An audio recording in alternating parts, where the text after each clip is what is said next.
Assalamualaikum, perkenalkan nama saya Siti Nurhaliza. Di sini saya akan menjelaskan tentang pemrosesan paralel. Nah, di sini saya akan menjelaskan terlebih dahulu pengertian tentang pemrosesan paralel. Pemrosesan paralel atau parallel processing adalah penggunaan lebih dari satu CPU untuk menjalankan sebuah program secara simultan. Idealnya, parallel processing membuat program berjalan lebih cepat karena semakin banyak CPU yang digunakan. Tetapi, dalam praktek, seringkali sulit membagi program-program sehingga dapat dieksekusi oleh CPU yang berbeda-beda tanpa berkaitan di antaranya. Nah, pemrosesan paralel dapat dilakukan pada level perangkat keras atau hardware, maupun level perangkat lunak atau software. Pada level perangkat keras, pemrosesan paralel dilakukan dengan menggabungkan beberapa prosesor atau unit pemrosesan dalam suatu sistem.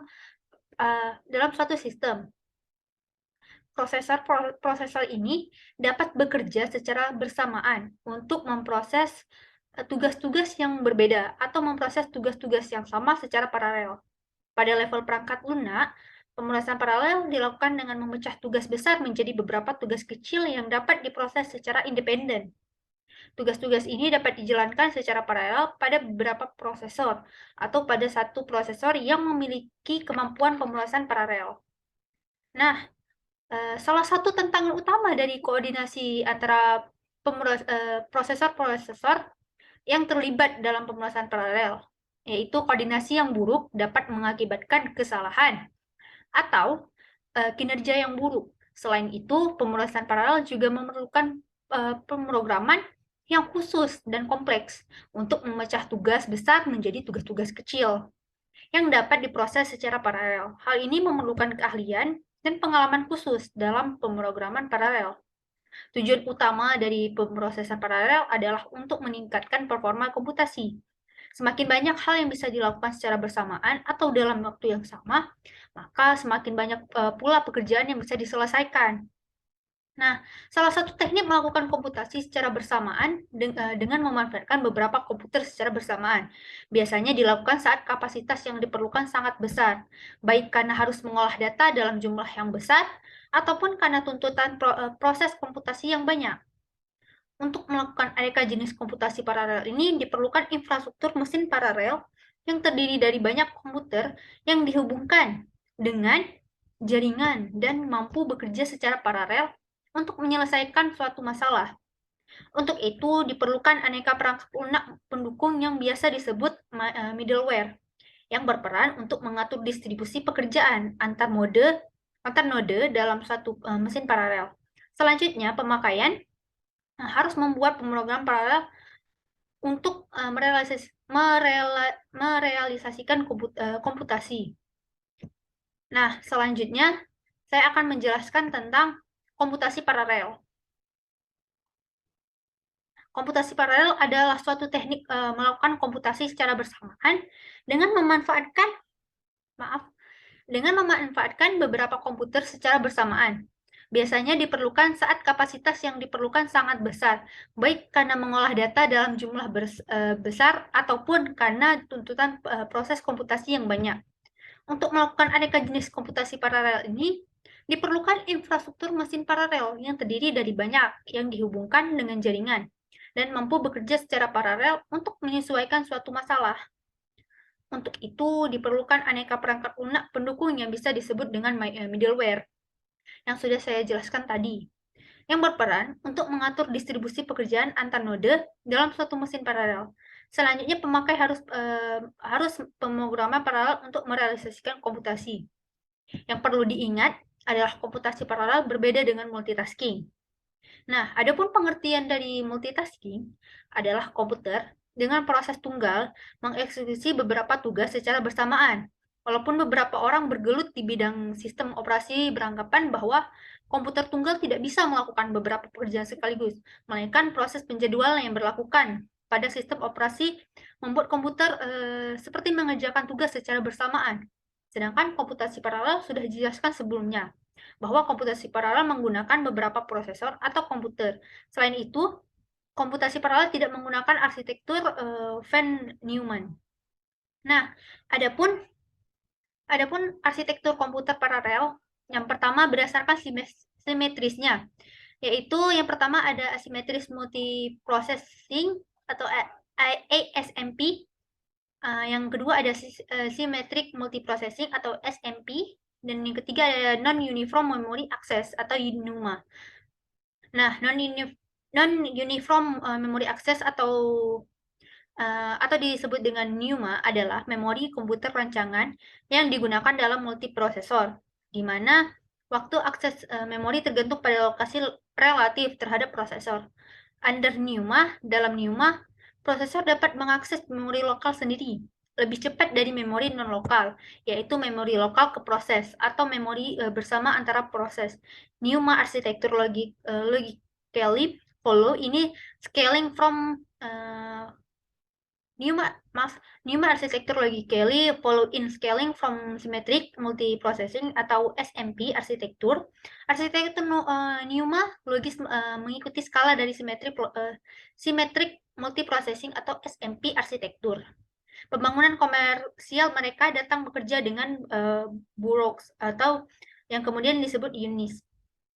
Convex komputer atau kemudian Hewlett-Packard Silicon Graphic, Sequence System Komputer, Data General, dan Digital selama tahun 1990-an. Teknik yang dikembangkan oleh perusahaan-perusahaan ini kemudian ditampilkan dalam berbagai Unix seperti operasi dan agak dalam Windows NT. Nah, yang kedua ada berdasarkan jumlah instruksi data. Yang pertama ada taksonomi Flynn, dan yang kedua ada model pemrosesan paralel. Nah, komputer SISD ini atau Single Instruction Stream Single Data Stream, Single Instruction Single Data Stream atau SISD, yaitu sebuah komputer yang tidak memiliki cara untuk melakukan paralelisasi terhadap instruksi atau data. Contoh mesin SISD adalah PC tradisional atau mainframe yang tua, seperti PC-PC pada tahun 90-an. Komputer SIMD atau Single Instruction Stream Multiple Data Stream adalah singkatan dari yang saya sebutkan tadi, merupakan sebuah istilah dalam komputasi yang merujuk pada sekumpulan operasi yang digunakan untuk menangani sebuah jumlah data yang sangat banyak dalam paralel secara efisien, seperti yang terjadi dalam prosesor vektor atau prosesor larik. SIMD pertama kali dipopulerkan pada superkomputer skala besar, meski sekarang telah ditemukan pada komputer pribadi.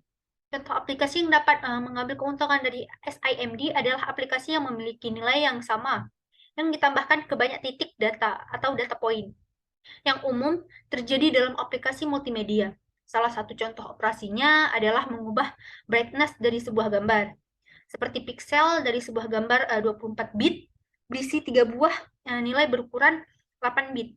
Brightness dari porsi warna merah atau red, hijau, green, dan biru atau blue.